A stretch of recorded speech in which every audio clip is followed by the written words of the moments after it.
you. If you have an opinion they don't like, if you express a political position that doesn't cohere with theirs, they will accuse you of all sorts of ugly, horrible things. And hate speech is one of the ways they try to shut down speech on campus. But your university, to its great credit, the University of New Mexico, has reaffirmed its commitment to free speech.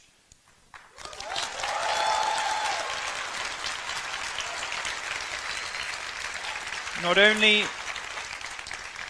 has it declined to close this event down, but it also very sensibly waived a large last-minute security fees. This is one of the ways that campuses try to impose censorship by the back door on conservative speakers. That wasn't a joke, but thank you.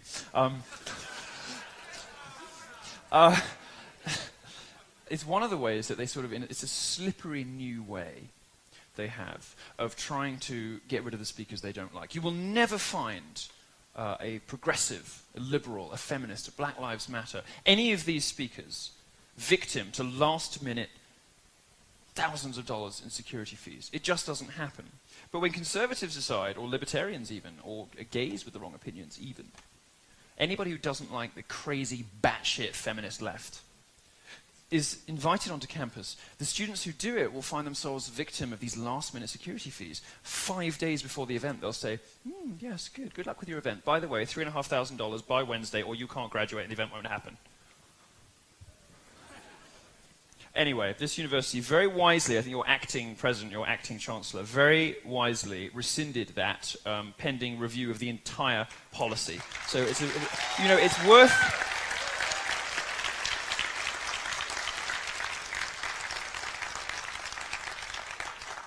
I spend a lot of time being mean about professors, throwing their picture up with, with captions like "fat faggot."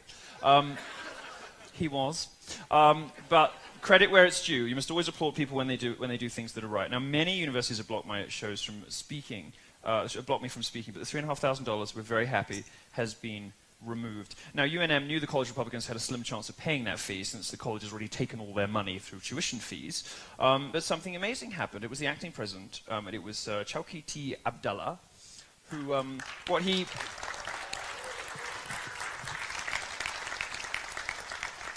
what he lacks in looks, he makes up for in his attitude to free speech and to security fees, so we should be grateful for that. And he said, the University of New Mexico is committed to the principles of free speech and values our role as a marketplace of ideas in the community, which is splendid. And it was followed up by a little bit of extra salt in the wound for social justice warriors, just a little bit of extra pain for the feminist and Black Lives Matter campaigners. Marsha Baum, the chair of the Academic Freedom and Tenure Committee, sent around her own communication to your professors. And it said, although we may disagree with the speaker's position or words, the university faculty should support each student's freedom of inquiry and expression, both inside and outside of the classroom. Now, it might just be me, but I think that's the sound of social justice hegemony, of the iron grip of the worst, most bigoted, most fact-free, shrieking harpies on campus, determined to punish anybody who doesn't conform to their own bizarre, fact-free, conspiratorial view of the universe.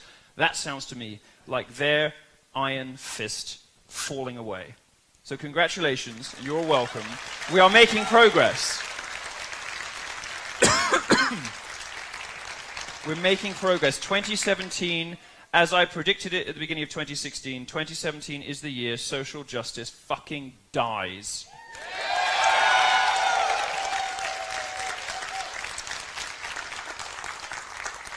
And now that we've established I can say whatever the hell I want, let's talk about borders. All right. Tonight we're going to talk about your borders, America's borders, and why America both deserves strong borders and why you are not evil, heartless, terrible people for wanting them. There's no better place on my tour to talk about borders because we're in a border state. The Southwest down here has essentially become trans-Mexican. Thanks to decades of bad policy on illegal immigration, we can only pray that Daddy will reverse some of the damage. But before we talk about some of the policies that may... Well, I think he's going to do it. I mean, has there ever been a president who has enacted as much of what he promised to do in his first week in office? This has never happened before. I mean, the guy's just been on this incredible, executive order spree. They just sort of, vomit. It just sort of keeps tumbling out of him. One day it's security, one day it's wonderful. He's a politician who actually does what he says. It's incredible. But before we talk about some of those policies, we have to knock down a few cherished liberal canals. The progressive left, and sadly establishment Republicans too, the mantra of globalism, globalization, has dictated unlimited immigration of everybody across completely open borders. You'll remember that Hillary Clinton was caught saying that she believed in completely open borders. And this is utterly retarded.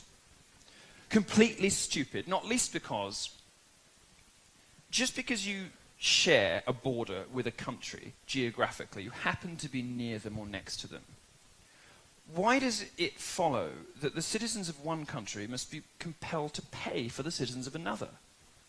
To pay for their healthcare, to pay for schooling, to mop up the consequences of their crime?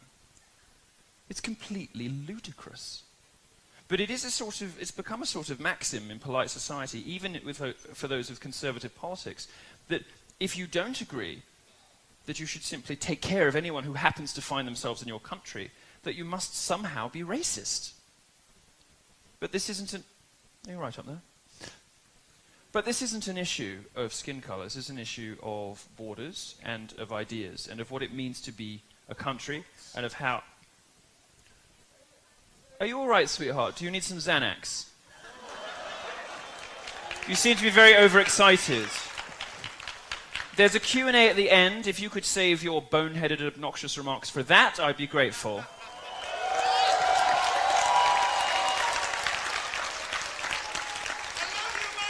Thank you, darling.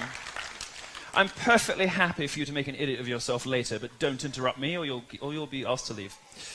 All right, the first thing liberals say when you talk about controlling immigration is that you're racist. I mean, let's be honest, it's the first thing they say about anything. Anything you disagree on, they will call you a racist. But illegal immigrants aren't a race.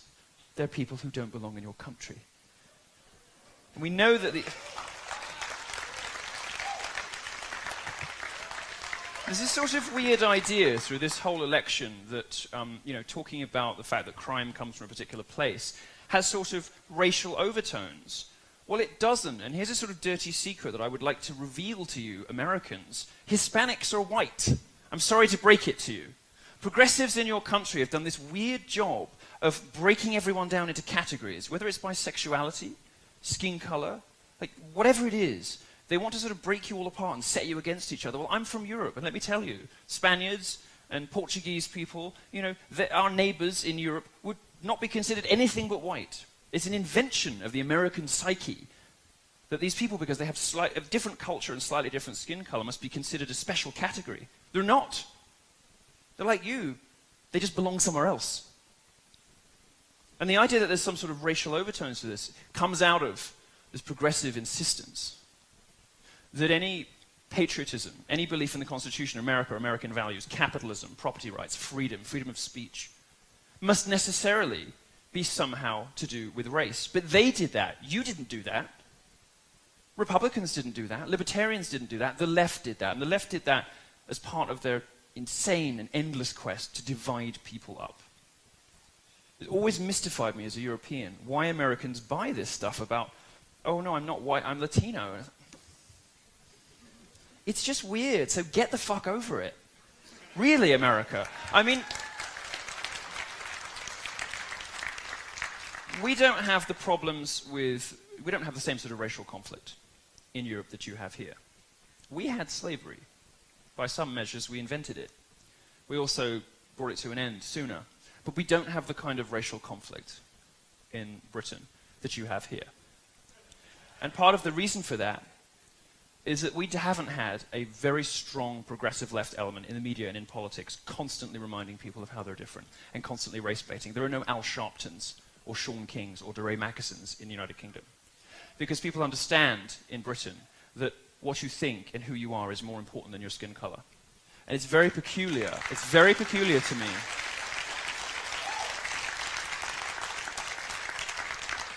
It's very peculiar to me that... And you're entitled to in the Q&A. Pipe down. We don't have the kind of racism that does happen here. Of course, most of the time the racism in America is moving in the opposite direction from the one you're told it does. For instance, that video in Chicago of 4 people torturing a mentally ill white kid shouting, "Fuck white people and fuck Trump," which the police wouldn't even categorize as a hate crime, not because they're incapable of seeing that it is one, but because they're scared of what will happen if they do.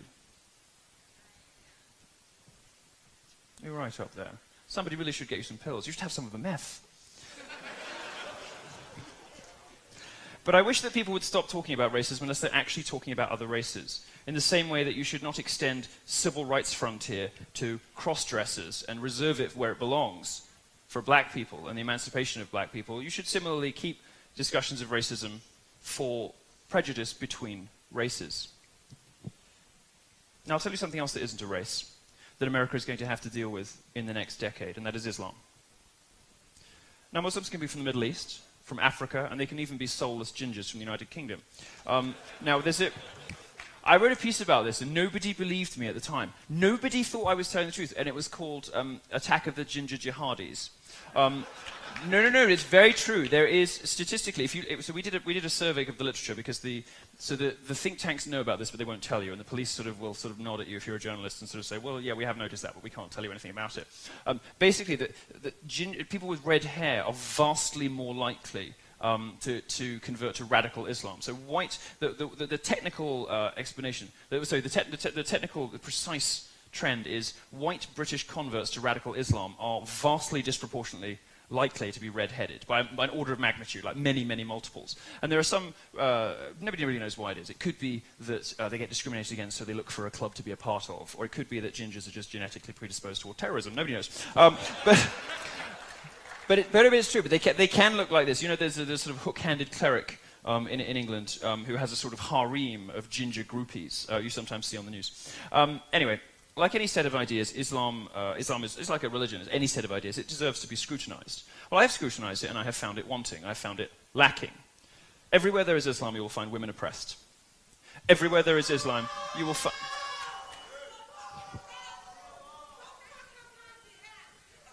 You're wearing a hijab in the United States of America. What is wrong with you?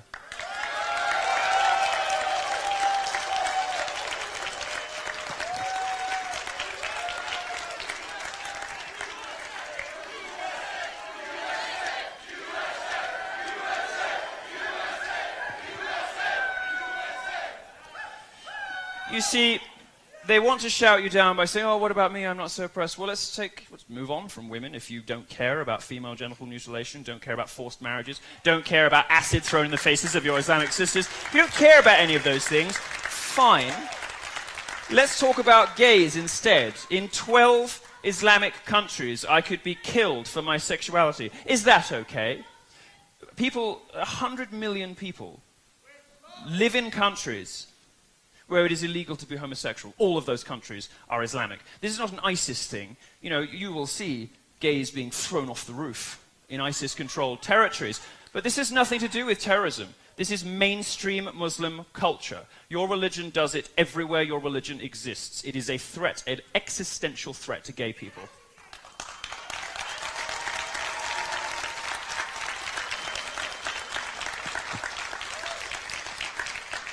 Everywhere in the world there is Islam, you will find women oppressed, homosexuals murdered, you will find gang rape. Now, there's a unique phenomenon that doesn't really exist outside of Islamic cultures, of familial gang rape, where fathers, brothers, and cousins go out raping people together. It happened in Rotherham in the UK.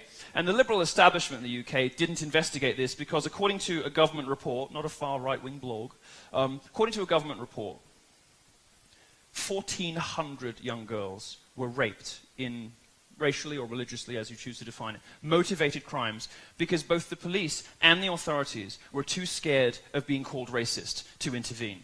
And this pattern repeats itself everywhere there is mass Muslim immigration. My suggestion to you, America, is that you don't need it here. Learn your lesson from 9/11. Learn your lesson from Orlando.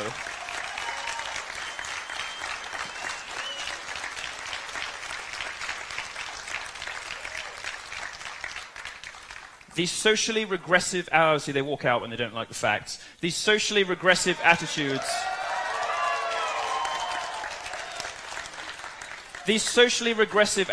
of Muslims in the West are horrifying. Absolutely horrifying. The surveys show that 52% of British Muslims think that my sex life should be made illegal. 39% of them.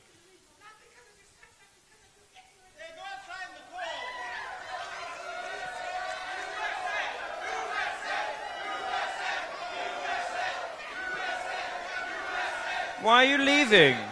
Why are you leaving? Don't you want to talk about numbers? Are you embarrassed? Are you embarrassed? Are you embarrassed of the hateful culture that surrounds your religion, that oppresses women and murders homosexuals and commits unspeakable acts of terrorism? Are you ashamed of it? Would you like to talk to us about why there's no global Muslim peace movement?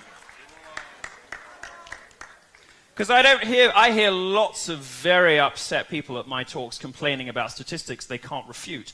I don't hear a lot of Muslims standing up against terrorism.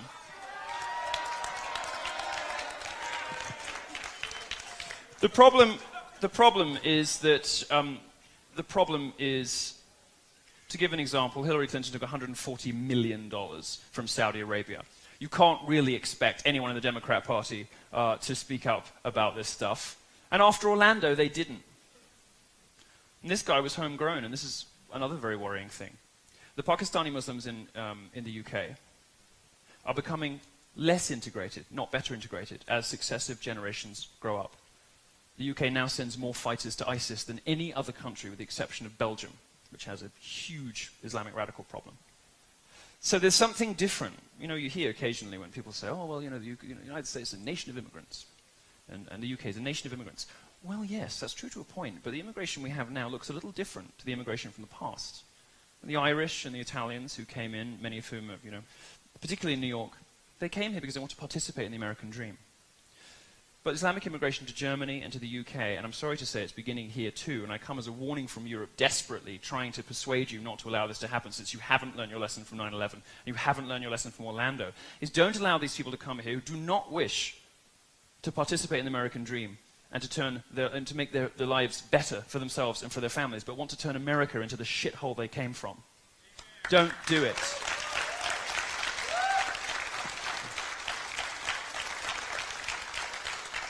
"100% of Muslims in a survey done by Channel 4, a left-leaning broadcaster, said that they found homosexuality an unacceptable lifestyle choice. 100%. That's more than Palestine, where it's 97%, which liberals also love to stick up for. Never mind the fact that if you're gay, the only place you would dare to be in the Middle East is, of course, Tel Aviv. Now, if you want to see a real display of racism, you might want to find one of your Hispanic friends who support Trump, who dares to speak out that they support Trump, and you'll see a real freak out. You'll see a sheer. There we go.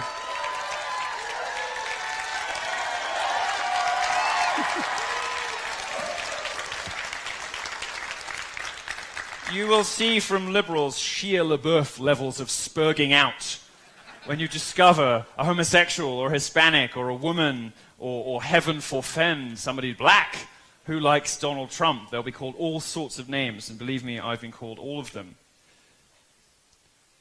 So, what's that, darling? Oh, you're good. So the other argument we run into, as this America is a nation of immigrants. You have it on your statue. You have it on there. Give me your tired, your poor, your huddled masses, yearning to breathe free, the wretched refuse of your teeming shore. And there is some truth. There's a lot of truth to both the UK and the US being refugees. But many of the people coming over here are not refugees. They're migrants. They're economic migrants. And many of those are people who come here with very unpleasant intentions. And your law enforcement are tied and hamstrung. I can't imagine what it would be like to be a border officer in Obama's America. I mean, you can imagine what these guys go through. Well, we'll get to that. Imagine what these guys go through. But as I say, immigration looks a little different today than it did whether in the ancient past or as recently as 1940 or 50. Now, your families keep various traditions from the old country. If you have some Irish ancestry, which I think every American I've ever met claims to be Irish. I don't know if any of you actually are. But immigrants of the past, as I say, they want to be American. I don't understand, why anybody would want to turn this country into Syria or Somalia. Why come here if you just want to bring your origin country with you? Why would anyone want that? And I'll give you an example. The Tsarnaev brothers who committed the Boston bombing, they were, of course, Muslim asylum seekers. And Dzhokhar was a naturalized citizen while Tamerlan was still waiting to be naturalized. Don't be misled by the names. These were Muslim asylum seekers. These thugs were not people who wanted to be American. Tamerlan used to tell people to turn off music because he says it was not permitted by Islam. Additionally, they were longboarders, which explains even more than the religion. But one thing is clear, this sort of, well, what we saw over there, sadly, brainwashed women. This is not something that should ever appear on a citizen of the United States. This should never be seen in America.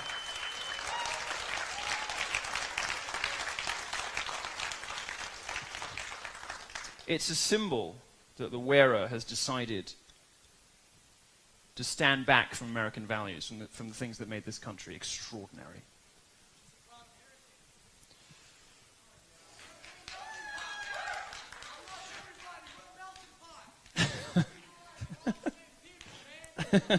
All the same people until they come at you in a bomb vest. All the same people until you're minding your own business in a gay club in Florida and one of them opens fire. Sure.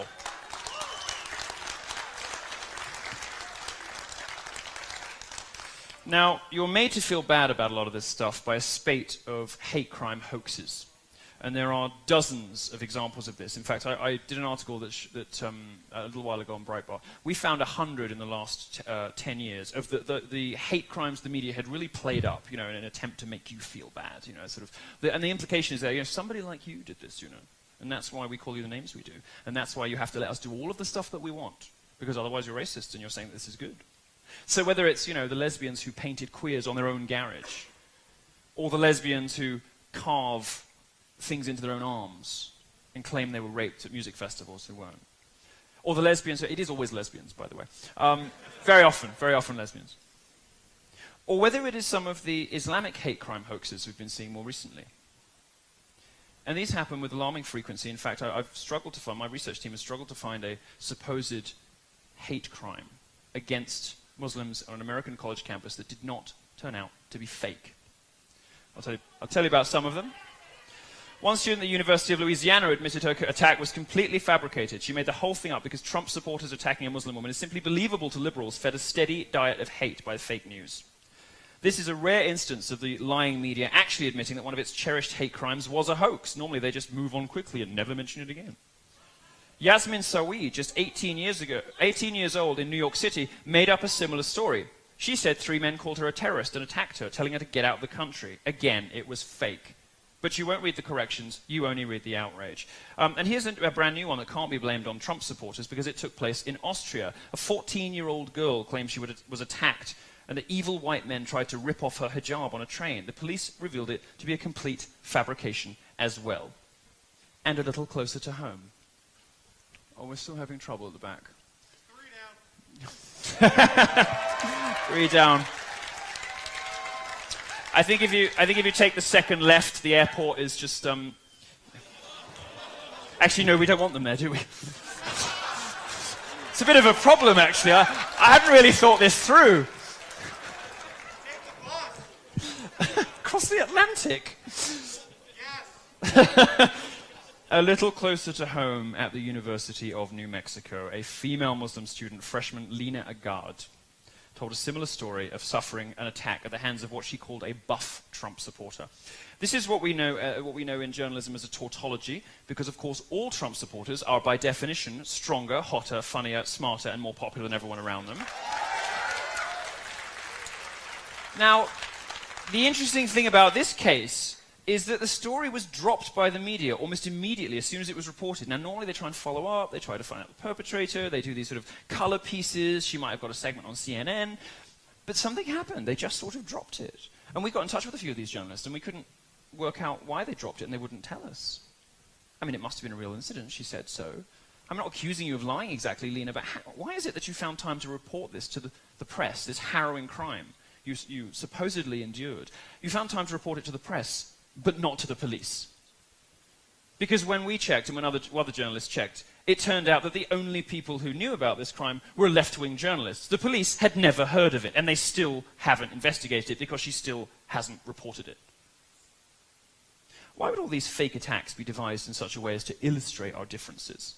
Well, I'll tell you the answer. These social activists, with the horribly regressive attitudes that they stick up for about women and gays and intolerance for non-Muslims, have no interest in assimilation. Let's talk about another group. Latinos face a challenge in assimilation. For one thing, isn't he lovely? I love him.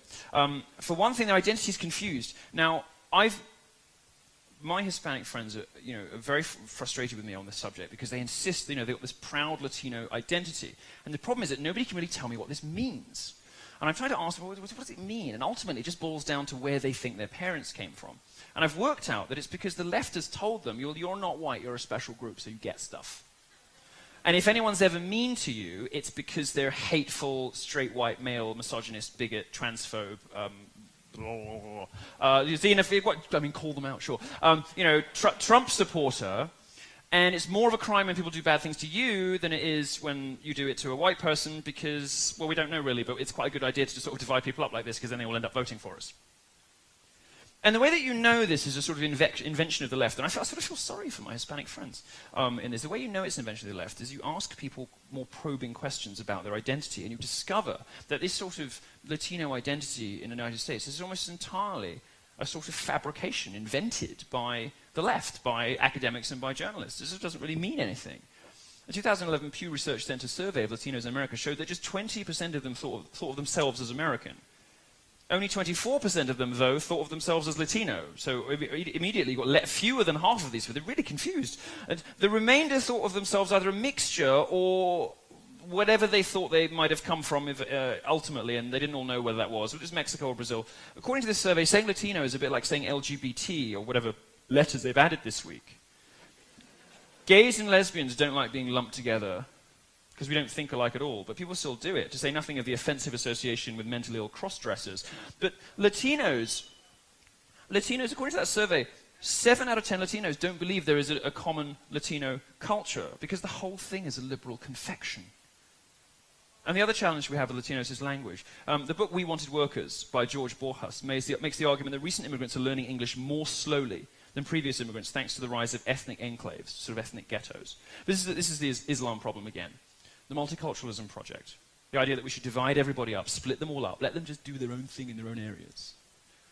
Well, it's leading people to forget why they live in this country in the first place, and many of them to why they came here.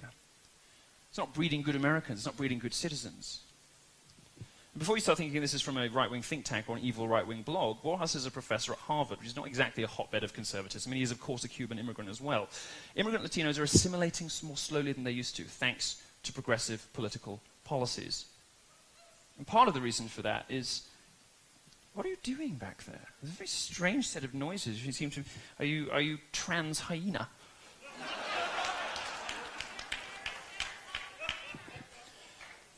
Liberals are freaking out about Donald Trump. They are freaking out about, yes, there we go. Daddy, they can't handle it. They don't like it. He's president, and what can they do about it? For the first time in recent memory, perhaps, an elected official is doing exactly what he said he was going to do. I mean, they probably thought that it was going to be all right, because we would vote for somebody and we'd get what they got with Obama, which is somebody who promised to close Gitmo and didn't do it. Or maybe they thought we'd get a male Hillary who'd spend the first 100 days simply stealing whatever wasn't nailed down in the Oval Office. But instead, they got a determined and crafty businessman who went to business doing exactly what he promised to do in the first place. It is their worst nightmare. A Republican who actually means what he says. You don't get it very often in politics in this country, but you do have one now, and he's in the White House. Now, you can't blame them for the mistake.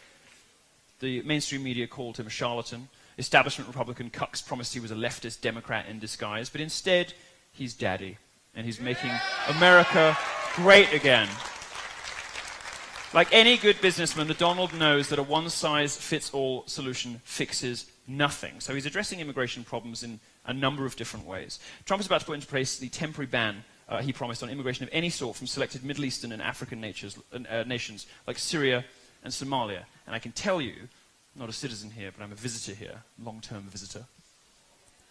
Go home. Good heavens. That's the sort of ugly attitudes you expect from Republicans.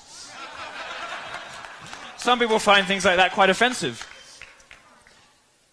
I'm merely a visitor here, but I can tell you that I'm deeply comfortable with Trump's proposed ban, and you should be too. Because when you set aside the things that you must say to feel good about yourself and look instead at the facts, at the data, at the numbers, many of you don't have families yet, but you will do one day. And you imagine to yourselves what happens. And by the way, you'll be insulated from some of this because you're college students. You'll be insulated from a lot of this because you will end up in socioeconomic brackets that protect you from the worst crimes. But that's all right, let them wear themselves out. They're like little Energizer bunnies, they hop up and down, not doing very much, and then eventually fall over, Nothing coherent to say. Okay, the only sensible move before you know who is... this country has been the victim of the worst terrorist atrocities anywhere in the world, and before you know who is who, it is sensible to draw a line under immigration from some places. Now, by this point, you'll wonder why I've been focusing so much on Islam, and it isn't just because it offends left-wingers. It isn't just for these sorts of reactions, as much as I do enjoy them. Please keep them going. You're making me very, very wealthy.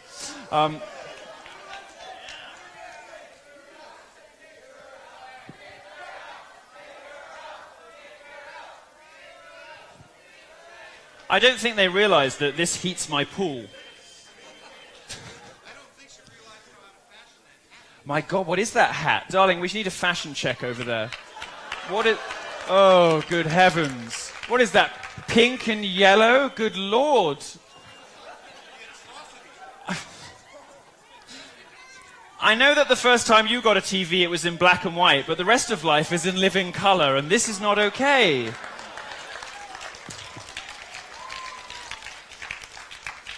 Now, only... Oh, you're leaving because you've been asked to? Yeah, well, that too.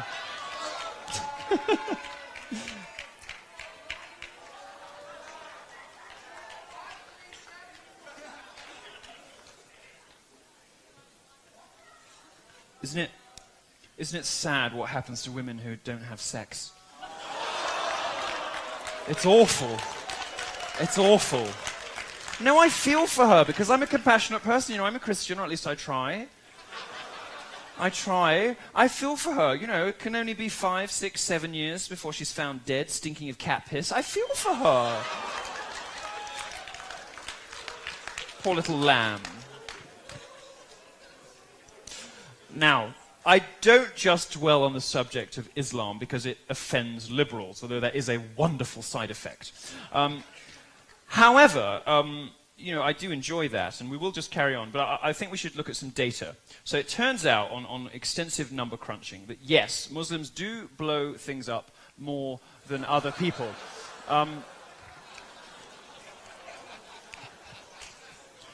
And so, in light of this and Trump's election, we looked into some more data. Here's another chart. Percentage of illegals who are going home. All of them, hopefully. On the face of it, this shouldn't be difficult. You find out who wants to come to America. You ask them if they're dedicated to the destruction of capitalism and the Western way of life. More often than not, they'll tell you. And you work out if they actually have anything to offer this country. It's so mystifying to me. I find this incredible.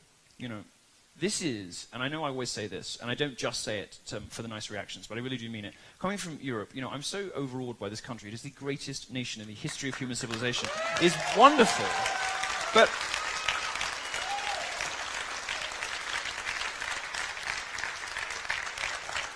But I sometimes wonder whether you know that. Particularly when, and it makes me very sad, you hear some people outside my talk sometimes, America was never great. Where the fuck would you rather be? Where would you rather be? Good Lord. Sometimes they'll try and be clever and they'll say Sweden. Oh, really? The rape capital of Europe. Would you like to take a wild guess why Malmö in Sweden is now the rape capital of Europe? Yes, you're absolutely right. Islamic immigration. Anyway, I'm shocked by how few Americans realize what a great country this is and how few of them are dedicated to keeping it that way. Because you could choose anybody to come in. Just the fact that you share a border with somebody doesn't mean that you're automatically obligated to take food out of your own children's mouths and give it to someone else. Fucking mental. Well, maybe on special occasions. That's Christian charity in action, rather than... A Christian charity, of course, enabled by the Protestant work ethic, in action, as opposed to taxation and redistribution by the state, which is what I'm talking about. But nice try.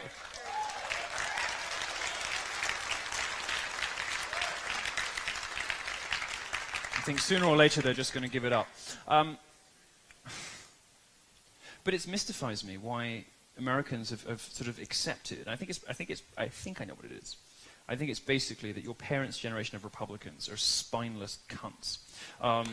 And I think that the problem is they've just accepted that any disagreement can they basically just have to concede ground to liberals so they don't get called racist. And liberals have worked out that this strategy works, and they're now so into this strategy, they realize how effective it is. You could just call, and they've ramped it up now, they could white supremacists, anti-Semitic, all the kind of bogus fucking horse shit. Because they think it still works. They haven't cottoned on that with, that they did that pretty regularly to Trump and dudes in the White House. It's like that. I think we might have got past that now. I think we might have got past the era when name-calling was an acceptable substitute for argument. But your parents' generation of Republicans, I just had pie charts. What are you talking about?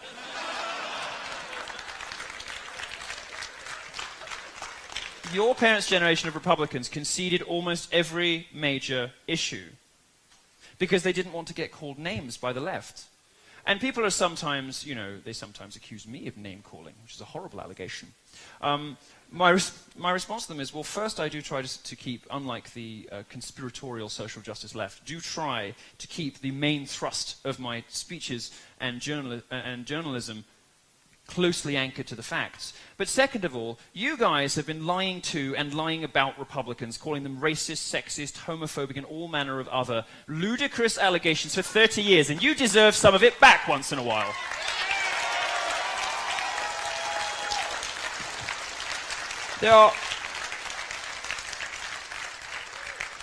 If we adjust for idiots in the room, there are a good couple of hundred decent people in here. Nice, compassionate, ordinary, decent people who are pretty fucking tired of being called bogus names by people like you. So given the fact that you run academia, you run the media, and you run the entertainment industry, if the worst you have to deal with is some British fag calling you a butch dyke, deal with it.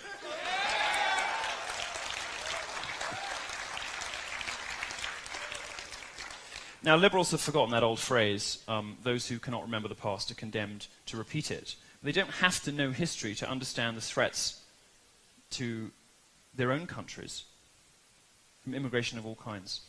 And I'm sure my loud friend over here is going to disagree with this wholeheartedly, and he's perfectly entitled to in the Q&A. But I've seen London change. I've seen the way it look change. I've seen how the streets look change in the last 10 years. In West London, where I spend most of my time, full veils carpeting the streets of Knightsbridge. I've seen it happen. And it's made me deeply and desperately uncomfortable. I don't expect everybody to agree with that assessment. You may think it's alarmist. But it is, I think, a fairly accurate depiction of how the streets of even the capital have changed. And the situation in some of Britain's smaller cities is even more dramatic. And the truth is that in many cases, nobody even knows what goes on there. Now, there's a big mistake, I think, on Fox News. I think one of your Fox News guys sort of said there were no-go zones in Birmingham or something like that. And everybody was very sort of loftily scoffing at him in England. So, of course, no-go zone goes in Birmingham. But there are elsewhere. The only thing he got wrong is the city. He only got wrong the city. If he'd said any number of maybe 6, 7 other British towns, he would have been perfectly right. He only got the city wrong. And that worries me a lot. And it worries me because, everybody follows America. America is the greatest country in the world. We need you. We need you to be strong. We need you to be free. And if you aren't, we lose too.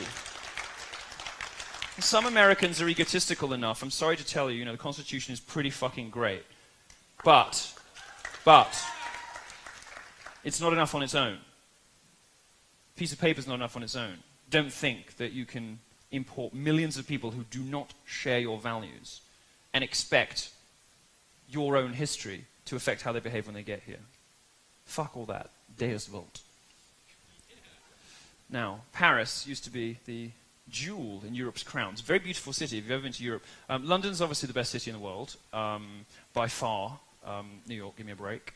London is the best city in the world by any metric you care to name. But Paris was always the prettiest one.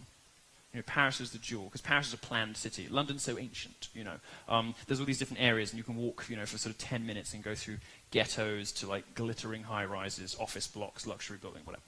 And London's kind of scruffy and messy, that's part of its charm. But Paris is a beautiful, sort of neoclassical planned city. You go to the Arc de Triomphe, and there's a huge, sort of, all these roads sort of, you can see for miles, and everything is stunning, and you can do these Seine you know, the River Seine, you can go to the cruises, everything is beautiful. The only filthy things are the French. You know, everything, all the buildings are lovely and glittering and wonderful, but this is what some of it looks like. Now, these pictures come up regularly in the press, and people sort of try to fact check and say it can't possibly be Paris, and it always is. The alt-right Nazis in the audience probably be quite happy about that. Paris is starting to look like 1944 all over again. But it isn't just France. It's Germany too. And Sweden, of course, the rape capital of Europe. All these countries are having similar effects. And I don't want America to go the same way. Donald Trump knows that Syria should be made safe for Syrians, and he'll come up with all sorts of plans for that, I'm sure, instead of what you got from Barack Obama, who never worked a day in the private sector in his life. And the reason that's pertinent, the reason it's worth pointing out is that Trump seems to be taking a very sort of practical, common-sense approach to being president. I think he wants to get all the shit out of the way and then go back to Mar-a-Lago. There's an impression you get from the sort of hyperactivity at the beginning. But he also seems to be learning from other world leaders. The David Cameron, the former Prime Minister in England, very intelligently and correctly, I think, in the Syrian crisis said, well, we're not going to do what Germany did. We're not going to dramatically change our country to the point where female doctors are getting spat at and attacked by migrants demanding male doctors, because they can't wrap their head around the fact that a woman could be a doctor. We don't want to do that in England. We're going to help people where they are. So we might spend more than Germany does in the short term, probably not in the long term, but we might spend more than they do in the short term. We're going to help them where they are, rebuild cities, make sure they're fed and clothed and they have medical supplies. That appears to be the direction that Donald Trump is going in too, which is very, very smart. Now, going back to George Borjas from Harvard, he gives us a few things to worry about. Nobody has any idea how many illegal immigrants are in this country. No one knows. And anyone who claims to know is lying to you. Government likes to say 11 million, but that's not math, it's just a sort of guess. Someone at some point estimated that 10% of immigrants were illegal, and they just stuck with it. In California, where they decided to issue driver's licenses to illegal immigrants, they had to double that number, double the number expected. So maybe the number is 20 million or 30 million. The truth is that nobody has any idea. You guys have absolutely no idea who's in your country because you have an effectively open southern border. Illegal immigrants often end up on welfare and public assistance. Now, Republicans, contrary to their characterization in the media, are not heartless people. But they do, quite reasonably, want to fix their own house first before they help others. And Trump's insistence that, you know, America first should be a good guiding principle for the next 4 years, again, isn't intended, I don't think, with any racial overtones, but simply means you have to get your own house in order before you can help other people. And for the last...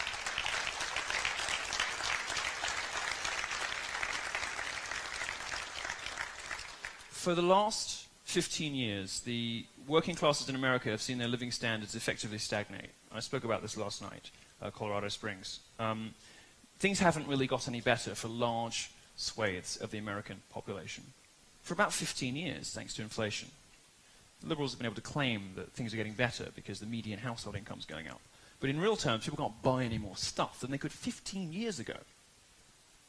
So it's reasonable that they get upset when they see resources going to people who just shouldn't even be here. And there's no humanitarian or commonsensical reason why any of them should be in your country. It's perfectly reasonable when living standards are not improved.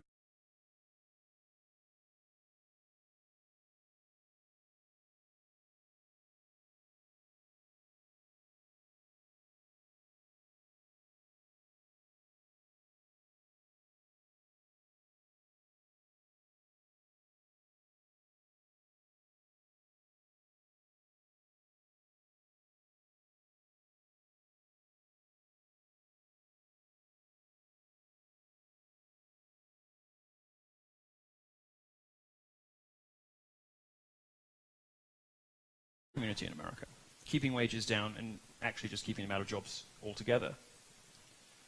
Now, why should companies pay legal workers when they can get away with paying illegal ones? There's no sense to that. It's one of the small fault lines in capitalism. Now, in the spirit of Trump's agenda, I would like you to do something for me. This is the ICE hotline. And you can call this number if you suspect anybody of being an illegal alien. So I'd like you to think hard about working class people, about poor people.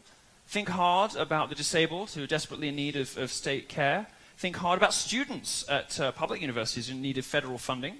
And think hard, and mostly, about women and homosexuals, because we love our women and we love our gays, don't we?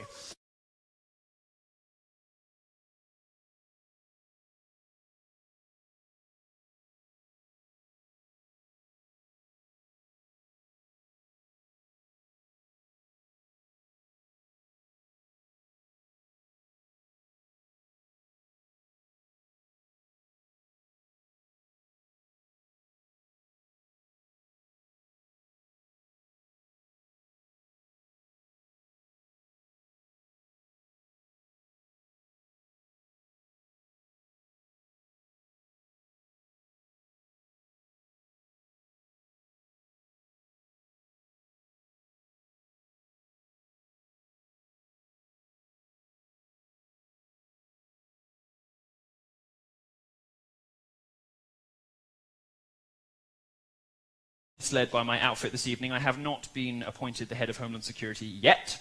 But yesterday, Trump deported 90 Somalis and at least one Kenyan. I'm not talking about the former inhabitant of the White House. And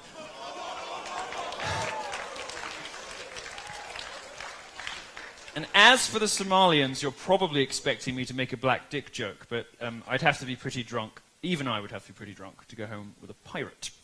Now, liberals love to say that illegal immigrants do the jobs Americans refuse to, but they don't get it quite right. They do jobs that Americans won't do without being paid a reasonable wage for them.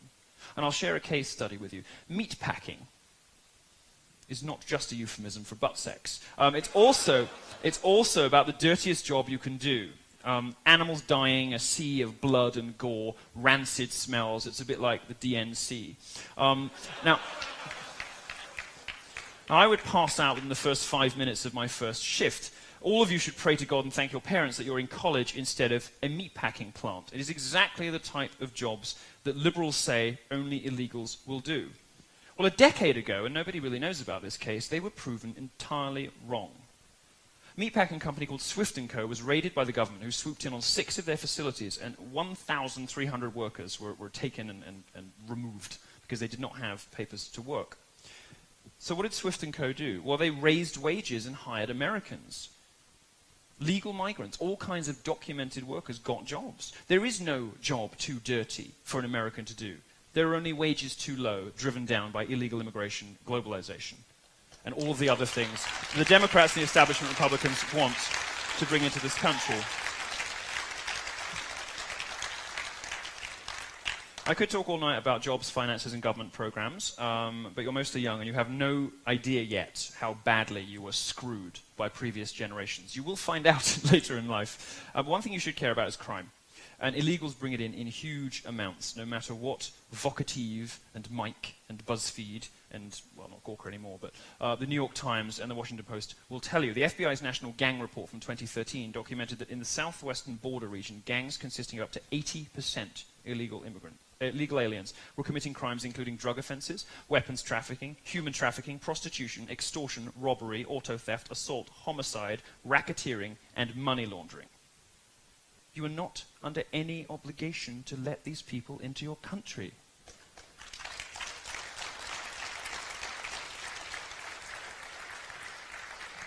This headline, by the way, is from the Huffington Post.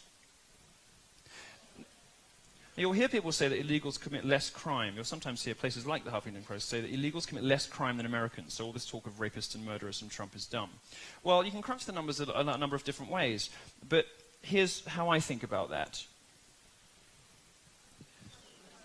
One robbery is one robbery too many. One murder is one murder too many. One rape is one rape too many. They just shouldn't fucking be here.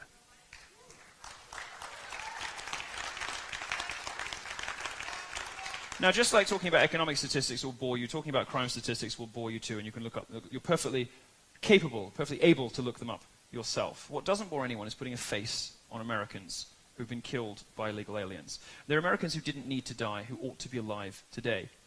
Grant Ronnebeck was working in a convenience store when an illegal immigrant from Mexico named Apolinar Altamirano shot and killed him over a packet of cigarettes. Altamirano was out on bond while the government was deciding whether he should be deported for a previous conviction.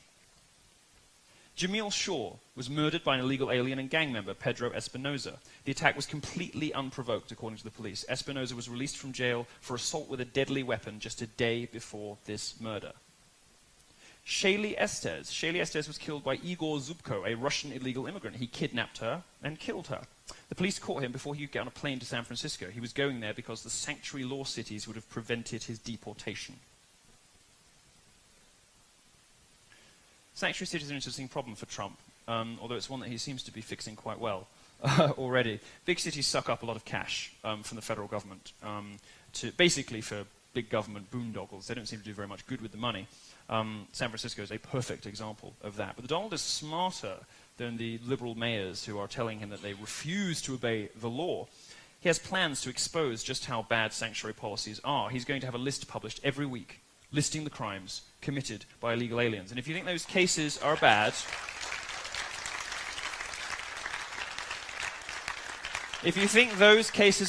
wait until you see them pouring out of the Trump administration, fact-checked, I'm sure, not by the fake news, every single week. And wait until you see what happens when voters start seeing that stuff too. Of course, the fake news media won't report on any of it, but I'm sure it'll be made available to you. Now, some of you may know I participated in an art show late last year. No, it's not a sort of post-fisting selfie. It is in fact a shot from an art show I participated in. I was bathing in a vat of pig's blood. It was all perfectly hygienic and safe. And I was surrounded by pictures of innocent Americans who had been killed by illegal aliens and Islamic terrorists. And it wasn't solely for my own personal attention-seeking, but it was also to draw attention. Well, you know, everyone can win at once. But it was also, you know, I did this not to denigrate the memory of these Americans, because who would? But I did it because I want them to be remembered, and I want people to think about it, and I want their death to mean something. A signature campaign promise that Daddy has made that he's moving to fulfill already is one that we all know and love. He's building a wall. Now, you'll often hear from liberals that walls don't work.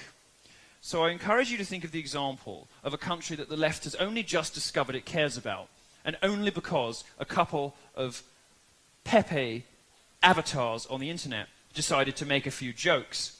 Liberals have pandered to radical Islam and denigrated Jews for decades, until this election when they realized it might be a useful cudgel with which to beat Donald Trump. They have suddenly rediscovered their love of the Jewish people. Well, let me, since they suddenly love Jews so much, to remind them about the most successful wall ever built.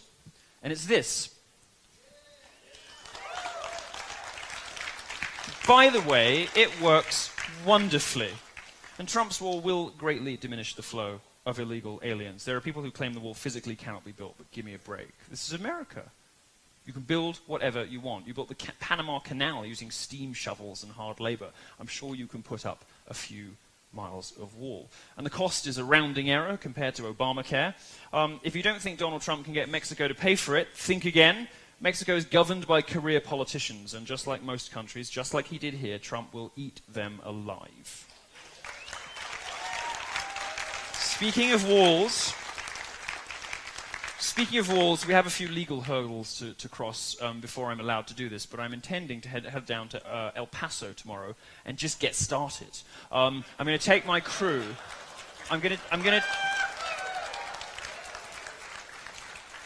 If I do it, I'll let you know and I'll give you some notice because it's quite a long drive. But we're just going to get some bricks from Home Depot and maybe a few laborers.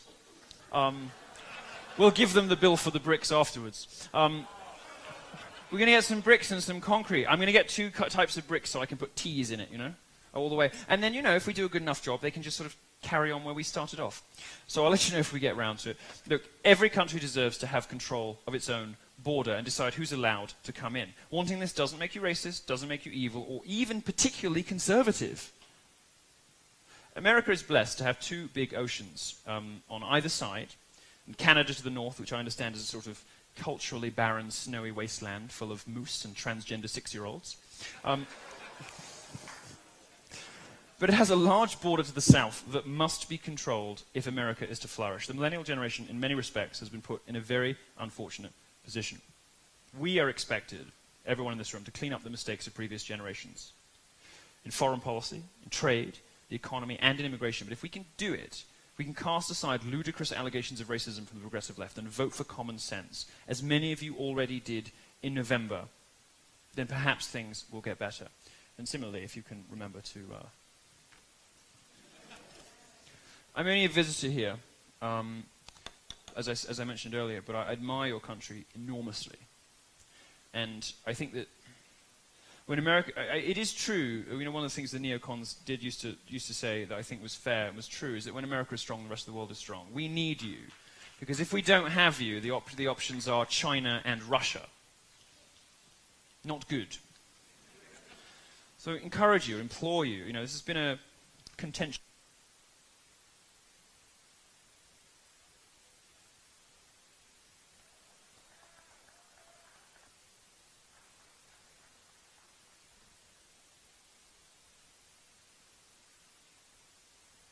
My college tour.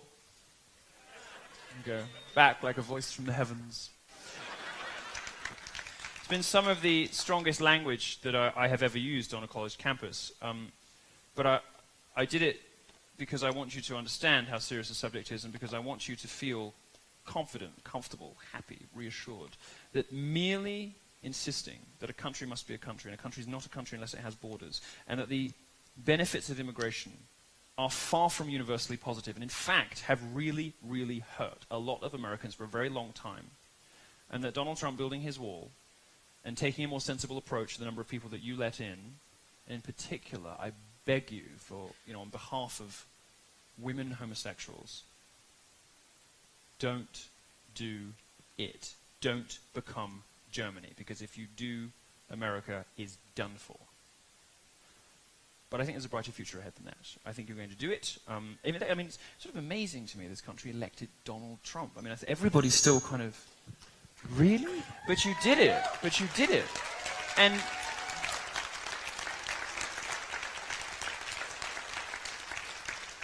was an expression of frustration in some degree. It was an expression of patriotism in some degree. For me, sort of fixing trade, fixing immigration, and fighting my bête noire, the scourge of political correctness, fighting for free speech and free expression, the right to joke about whatever you want, say, do, and be anything. All of these things were things that America urgently needed radical correction on. And maybe they needed correction as radical as Donald Trump. You haven't noticed, I don't suppose, because I haven't seen them either, the marauding right-wing death squads we were promised. I've seen a lot of violence from the other side. Well, I have seen a country, particularly the libertarians and conservatives in this country, newly reinvigorated and encouraged and excited about being Americans. There was always something, coming from Europe, there's always been something about Americans. You're sort of struck by how American they are. Like, they're just really proud about America. They talk about it all the time, and they know stuff about their own country. And even people perhaps who didn't go to college, they listen to talk radio, and they know about politics. Like, they know who people are. You ask sort of, working class people in Britain, some of them struggle to name who the Prime Minister is. But there's nobody in America who doesn't know who the President is. Now, it sounds silly, but Americans really care about the future of their country. They really care about how their country is organized, who has the power, what rights they have. They care about the First Amendment and the equally wonderful Second Amendment. They care about these things.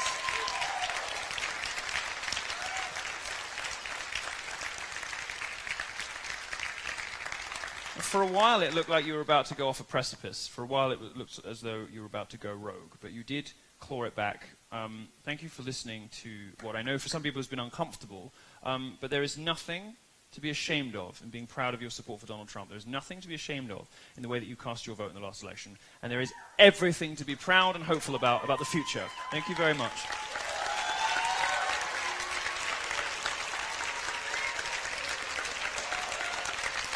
Thank you.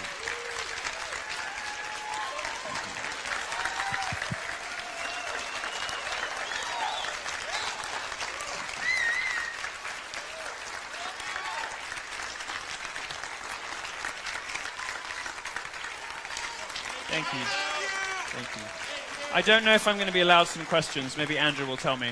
Yes? Yes, good. Okay. Now, I'm very happy to hear from the malcontents in the audience. I can't promise that you will leave satisfied, but let's try and have a constructive and friendly discussion with one another. So, ask your question and then shut up.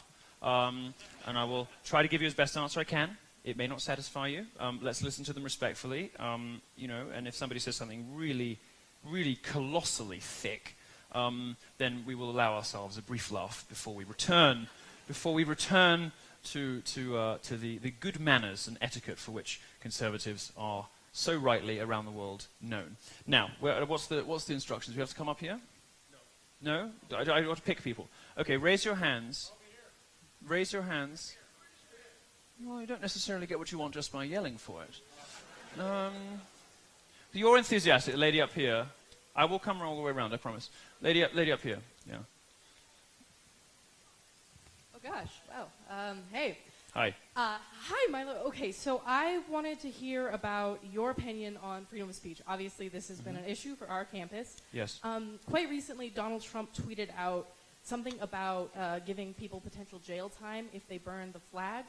I want to know, where do you think the line should be drawn in terms of free speech? Who draws that line? And, I mean, if it should be drawn at all, really. Sure. I have to say, you know, we don't always agree 100% wholeheartedly with our parents, and I think Daddy got that one wrong. I think it is unspeakable to burn a symbol of hope and freedom and capitalism, which is the best thing in the world. I think it is distasteful and disrespectful and odious and horrible, but I don't think you should go to prison for it. I think you should be held up to the court of public opinion and ridiculed for it. I think people should be allowed to express their opinions about it, as I just did, and we'll move on with our lives. And hopefully, as we educate people better about what that flag means and what people sacrifice to keep it flying, fewer and fewer people all the time will be moved to do things like that. Now, Trump doesn't have a perfect record on free speech, so sometimes people do ask me these kinds of questions, and they're perfectly reasonable questions to ask. For instance, he sometimes talks about clamping down on the press a little bit more. Well, so my interpretation of what he said about libel was, he was talking about malicious libel. He was talking about journalists who knowingly print untrue things, like Glamour magazine, who called me a white supremacist, and the minute that my publicist got in touch with them, they changed it like that, without even asking, which suggests to me that they probably knew it wasn't true when they printed it. Now, that's malicious libel, and that comes with pretty heavy jail sentences. It's a really bad thing to do. Now, you can still be held accountable for, you know, the First Amendment, you know, doesn't cover everything. And that's a pretty bad thing. And it's my interpretation that he meant if people knowingly print untrue things. Well, it's very clear that the press has sort of systematically failed in this country, the system-wide failure, which is precisely the sort of situation where the government does sometimes step in industries that have, you know, widespread systemic failure. I don't mind his suggestion of strengthening punishments for malicious libel. I think it would have a good effect on the press, but I can't honestly agree with putting people in prison for burning the flag. I suppose I try to think of myself as a free speech fundamentalist. I suppose the only real objection, and I haven't really reconciled this myself, is when it comes to Islam, because I think there are situations in which, you know, simply wildly untrammeled free speech cannot be allowed. You cannot, for instance, directly incite people to commit violent acts. You know, you can't stand up on with a microphone like this, and I can't tell all of you people to go and attack a particular member of the audience. That would be illegal, and it should be. It should be illegal. I struggle with how freely people should be able to preach that particular faith in this country, given that Omar Mateen, for instance, who killed 49 of my lot and injured 50 more of them, was radicalized in a mosque just north of Orlando, a place called Stanford, I think, which hosts preachers who say things like the compassionate thing to do is to murder all homosexuals. I wonder whether that ought to be protected by the First Amendment. I don't know. But on the question of the flag, I think he was wrong. As ugly as it is, and as much as I wish people wouldn't do it, I don't think you should put people in prison for it. Next question. Let's go with you at the back there. The gentleman up there? Yeah. Wait until you get the microphone, because then everyone can hear you, sweetheart.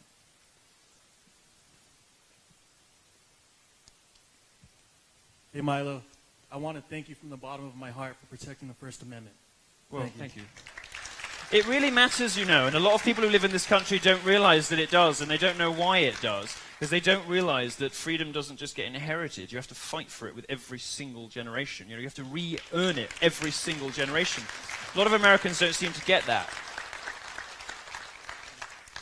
I do want to ask, though, in Trump's Muslim ban, yes, he's banning people from Iraq and Libya, 2 countries to be destabilized, but he's letting Saudi Arabians come in, and you know that's the home of Wahhabism. So that's my question. Thank you. That's wrong. You should just blanket Muslim ban, in my view. Saudi Arabia is the last country we should be giving special privileges to after, you know, the amount that they fund terrorism.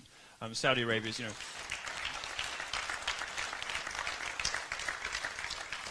know, politics isn't all about, you know, perfect worlds, and you have to make, in some cases, as anyone who's seen 24 will know, you know, horrible compromises sometimes, but I think that's a bridge too far, and I would love to see a president who actually took a stand against Saudi Arabia. Maybe later in his presidency he will. He should. Yes, all right, this gentleman here. Okay. All right, no need to be so passive-aggressive about it. You're the one yelling. First of all, these people drove from Houston for this show. Oh, my goodness. Well, thank you very much for coming. Right thank here. You. Thank you. Okay. I write a lot of comments on Breitbart. I'm pretty high up there in the comment like area. Well, thank you. I wrote one whenever they had the UC Davis riot that shut you down. Yes. And I was second from the top. It said, wasn't Ahmadinejad invited to speak at Columbia, and he wanted to wipe a whole country off the map? Why are you a danger? Whenever they had this guy that he was killing Americans in Iraq. Okay, my other comment on this immigration. Immigrants from all over the world leave their country because of the corruption and the lack of rule of law in their country to come here to a country envied for its rule of law. Then they demand that we break our laws for them, therefore becoming the lawless country they just left. We need to enforce our laws. And if you go down there, you're going to be hung from a bridge. So that's what's going on across the border. Thank you. Well, thank you. You're right on that last point, and I touched on it briefly in my speech. And you see this. I mean, people say this is ridiculous, you know, but then you start to read, you know, what few stories emerge about this stuff, about sort of parallel justice emerging. You know, Sharia courts being tacitly endorsed by the British justice system. Sharia, of course, being the system in which, under many circumstances, a woman's testimony is valued at half of that of a man. Sharia law, of course, supported by the woman who organized the Women's March in D.C. a few days ago. The idiocy of American progressives, how utterly fucking preposterously dumb they are. They believe that a symbol of female emancipation is women walking in hijabs who support Sharia law. This stuff, and this is my problem with, you know, this is my great First Amendment dilemma, which I'm as yet unresolved, is that when you see people who come in here and actively agitate for parallel justice systems and who sort of collaborate with liberal idiots to create new classes of crime, like hate crime. I've said this before, and you know, it's sort of funny-ish, but it makes it a proper point. Hate crimes, you know, mean effectively that it's more of a crime to punch me than it is to punch some straight person in the audience, right? If you can convince somebody that, oh, it's because I was gay, you know, which is sort of in the eye of the whatever. Well, it's obviously ridiculous. I'm way more punchable than most of you. I probably had it coming if I got hit, you know? But what definitely shouldn't happen... Yeah, okay, we agree on something. But what probably shouldn't happen is, you know, that the same crime perpetrated by the same person can carry different sentences depending on who they do it to. That's a sort of weird parallel justice that does away with the principle of equality before the law. And this is the sort of thing we see with Sharia courts popping up. And this is also, I have to say, the sort of thing that we see on campuses with Title IX legislation.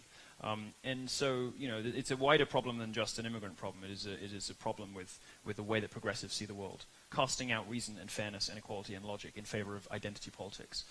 It's not something we can get into in great detail today, but it is noxious and poisonous, and it is what happens when you throw out idea and principle and you replace it with ego and personal identity. But yeah, I mean, you were quite right in both the things you said. Let's go to... No, you've got a MAGA hat on, so you're going to be nice to me. I want to find someone who's not going to be nice to me. Who's not going to be nice to me? You? Okay, you're not going to be nice to me. No, she's not going to be nice to me. No, go on. Well, I'm very happy to ask you a question, but are you going to be well behaved? Are you going to be well mannered?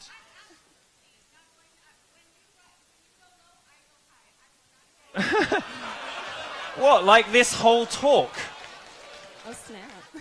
So is your definition of me going low and you going high, you continually interrupting a lecture and refusing to wait until the Q&A? Actually, I was speaking. No, I don't think so. You know, and before you start bleating about freedom of speech, I enforce one rule and one rule only in my Q&As, and that is good manners. Somebody else. Yeah, the guy here. Milo? Oh, yeah, no, sorry, okay, yeah, go. You said you were going to be unpleasant too, so go ahead. No, I promise I'll be nice to you. Oh, no, I don't want you. Oh, come on, you've got such... I can't say no to that hair. Go ahead. Thank you.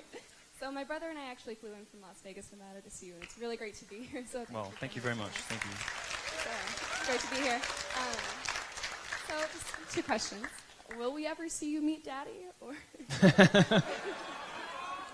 Well, how do you know that hasn't happened? I will tell you one thing before you go to your second question. I'm not particularly keen to nail my sort of fortunes to any political administration. And I will tell you something very sincerely. The only reason I like Trump is because he isn't like other Republicans. I don't particularly like many other Republicans that have come before him. And if I were doing what I do now in the 90s, I probably would be going for the jugular of the religious right, because I felt that they represented the same threat to free expression and free speech, and so told some similar lies to the ones that the progressive left does today.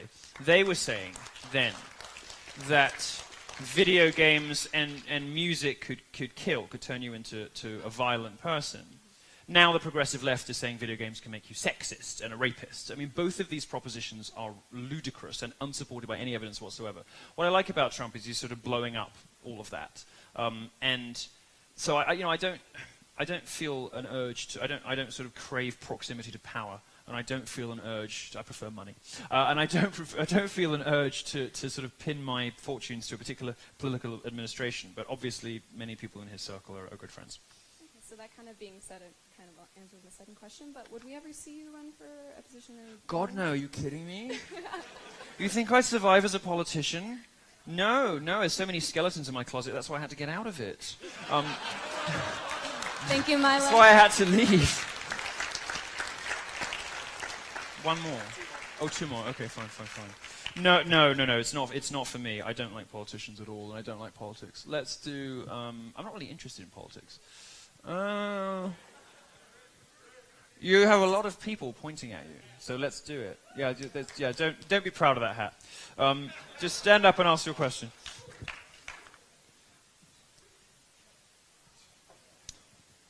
I knew we'd get a fedora. What do you call it? Fedora here? You got a fedora. Yeah, come on. Thank you for your kind words. You're welcome. Also, thank you for coming to the university and sharing your thoughts. Where are you from? I'm from Midlands or Worcester, something? just south of Birmingham. Yeah. Okay. Yeah, I mean, I do disagree with some of the ways that you characterize the UK, That's and okay. Germany for that matter, Okay. where I was living before here, but that's not what I want to focus my question on. I teach here at the university. I'm a PhD student in philosophy, and I do critical thinking. Mm-hmm. And with my class this week, we addressed the issue of kind of this post-truth politics and what that might entail and whether it's there. Mm-hmm. And at the same time, the question of free speech. Now, I entirely agree with you that free speech is important in our society, and I think everybody in this room agrees with that by virtue of being here. Mm-hmm. I actually sit on the left of the political spectrum, Sure. and I'm here because I believe that part of free speech is also the ability to listen, and I think that's very important. Yeah. Well, good. Well, thank you.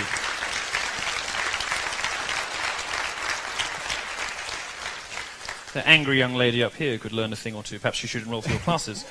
Now, given that, my first question, which I'll probably want to follow up on, All right. is do you think there has been let's say, an issue with free speech and truth over the last year? I mean, Oxford said, it's the word of the year, it's kind of the most post-truth popular word, and whether truth is important in politics anymore. This might be my fault, because I was talking to Bloomberg Businessweek, who did this big profile on me ages ago. And it's okay, he's all right. Bloomberg Businessweek did this big profile on me ages ago, and I dropped into discussion in the course of like 2 days this phrase, post-truth era. And what I meant by it, what I was trying to say, was the facts are no longer enough. You have to also be persuasive and charming and funny and all the rest of it. That's what I meant by post-truth, post-fact era, whichever it was that they picked up. And then it sort of went gangbusters after that.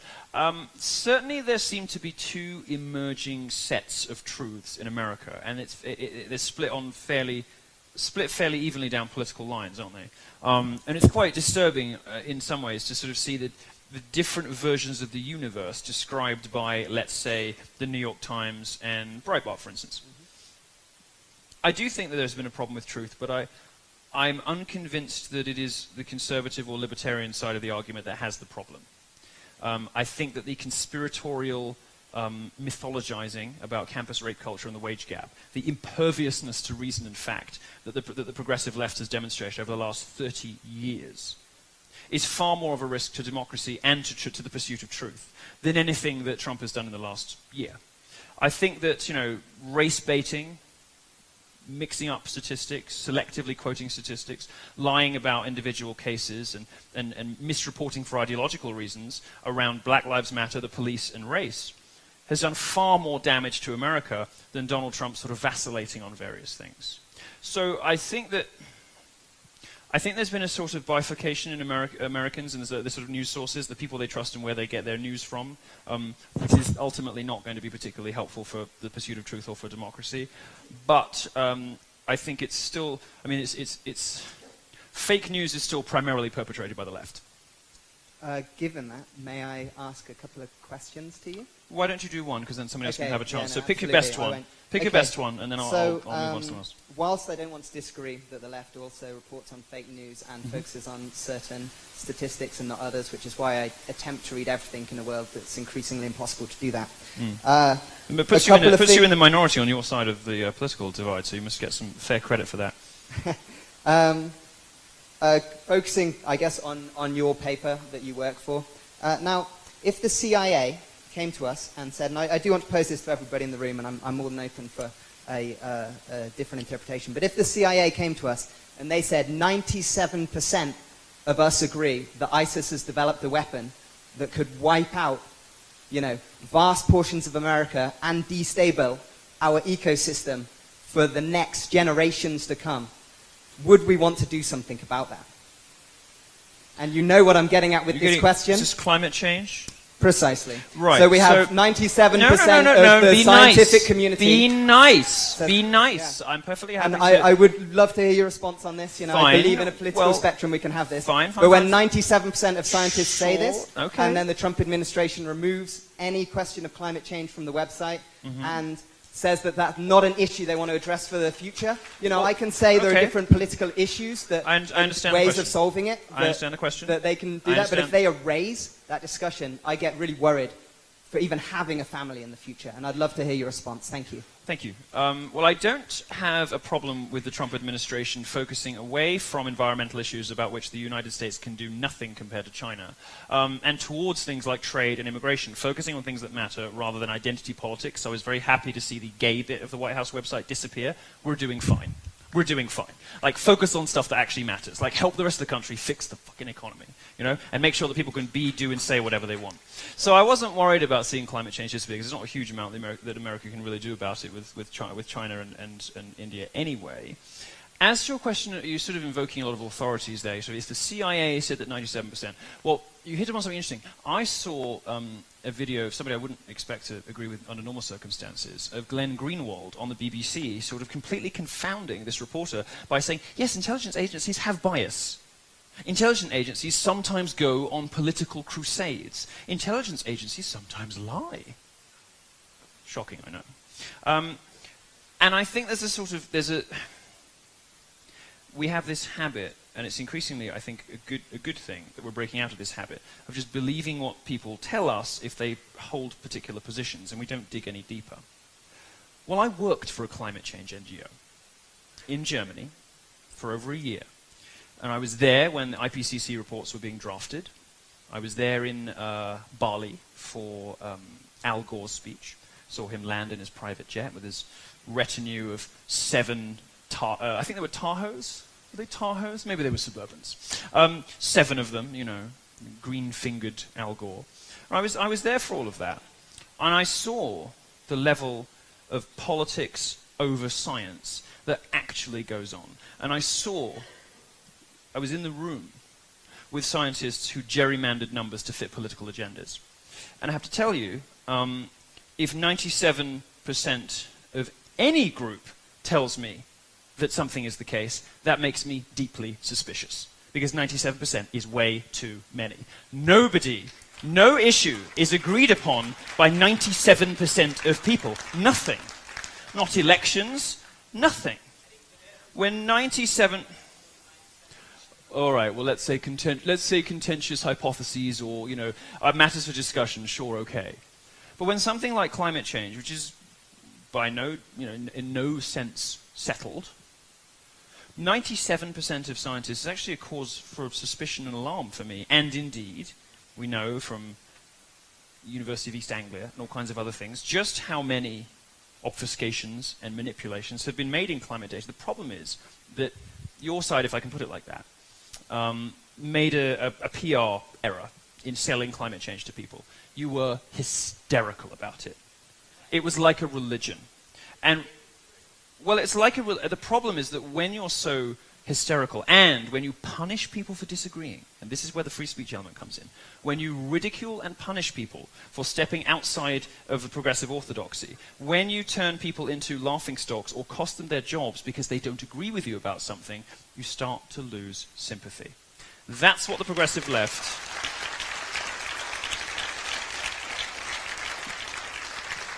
And that actually is a classic characteristic of all the groups I hate.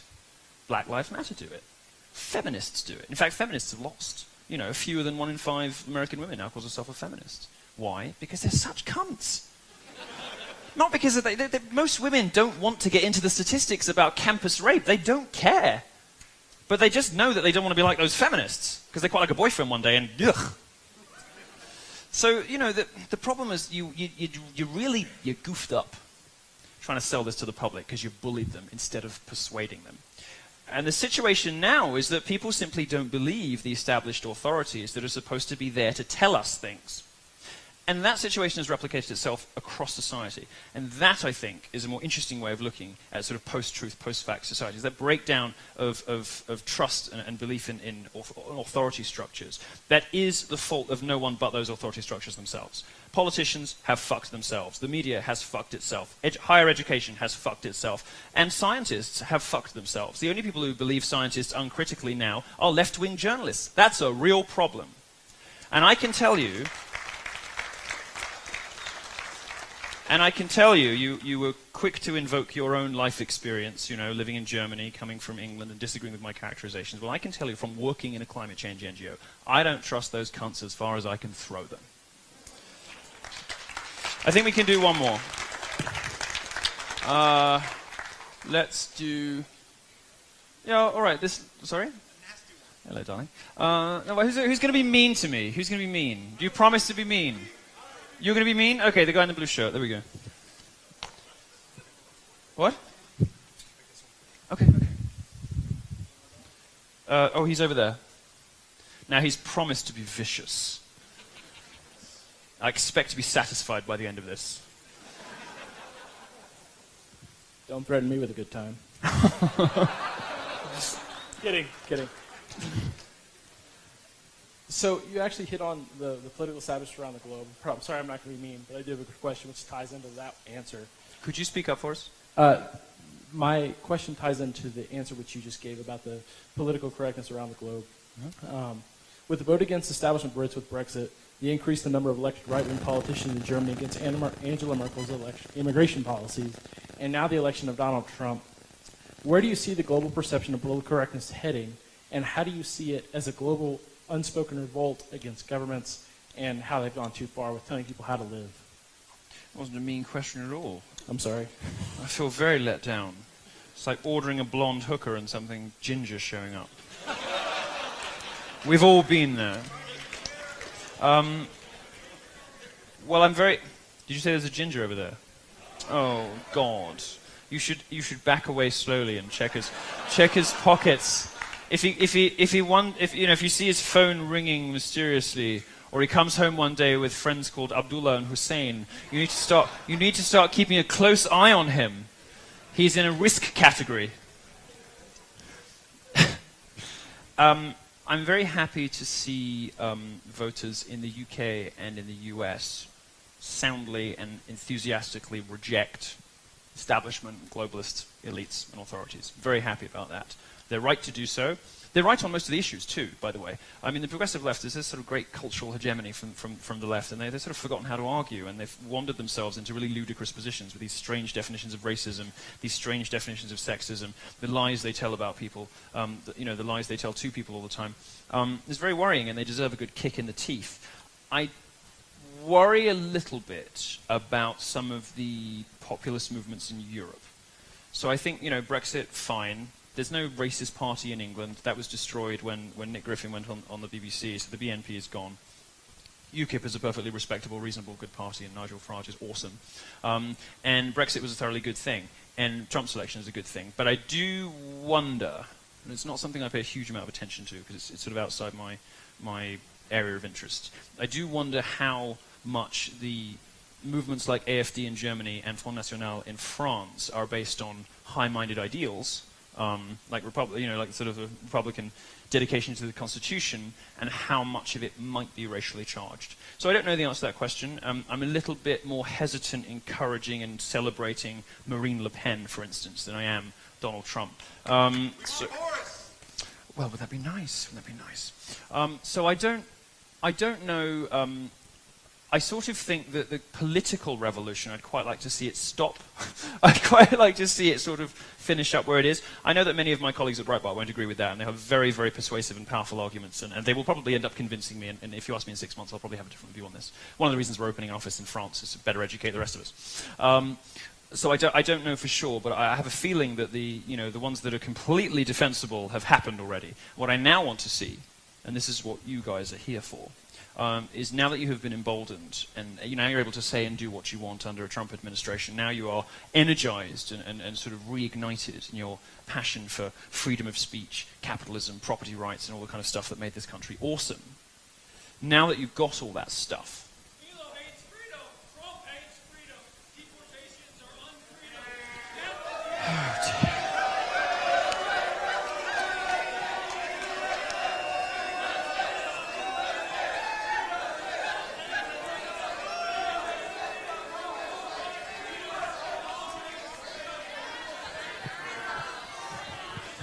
customary to learn how to pronounce people's names before you heckle them, but I'm glad you're having fun. Now it's time for you to go. What? You think I mean...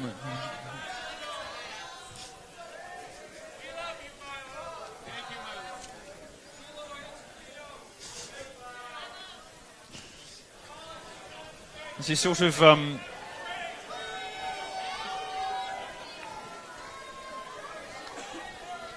these peculiar, nonsensical slogans they keep shouting because they don't have any arguments left. It's very depressing. I feel sorry for you. It's very important to have strong interlocutors. It's very important to have strong enemies. You know, we want to know that we're definitely right. And at the moment, there's just no intellectual opposition whatsoever, because all they do in the face of different facts and arguments is going, I feel for you guys. I do. Okay, I was thinking to myself the other day, actually, in a rare moment of narcissism, that I was probably the most interesting person in America. But what would be even more interesting if I had a really strong adversary. If I had that, some like sort of Gore Vidal, William F. Buckley kind of like lifelong rivalry. Somebody I could grow with intellectually and have big debates, and sometimes they win and sometimes I win. Someone's actually good enough to go toe-to-toe with me on TV, like week in, week out for years, and I just can't fucking think of anyone. Somebody on the left, well, maybe Shapiro, yes. That's very mean of you, poor Ben. Poor little Ben. I've told him I'm happy to do it. I mean, he's now bedded himself into this lie that I backed out of it, like, What's that? Well, Glenn Beck is definitely on the left, but I don't like to intrude on private grief nor bully the disabled, so I'm not sure. I'm not sure it would be fair for me to appear in a TV studio with him. I mean, he was close enough to suicide after Ted Cruz U-turned. I think after losing to somebody he called a danger to the Republic and the reincarnation of Goebbels, if he were to lose to someone like that in a debate, he really would finish himself off. It would be down into the bowl of Cheetos and never up again. So, I don't know, maybe. I mean, I'd be perfectly look, I'm happy to talk to anybody. I mean, I'm not always going to be the smartest person in the room, normally, but not always. I'm not always going to be, I'm not always going to win every debate. I'm not always going to answer every question as brilliantly as I did his. But, I'm very happy to debate anyone. What tends to happen to me, though, is that people agree to and then back out, claim that I was the one that backed out, and then never respond to emails. So you can read between the lines on that one. I think we're done. Thank you very much. It's been lovely. Thank you very much for having me.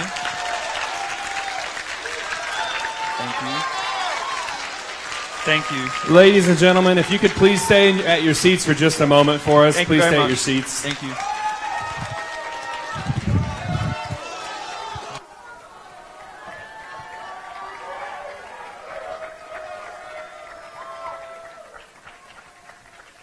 All right, folks, thanks for coming out this evening. The various police departments who are here helping us out did a fantastic job getting everyone in safely. So now we're going to allow them to do a great job getting everyone out safety. And the first step in that is we need everyone to sit down. So as we go through the next couple minutes, the officers here are going to let you know the process for getting out and how to do that, and make sure you folks all get home safely. Thanks again for coming out this evening. I probably won't be as entertaining.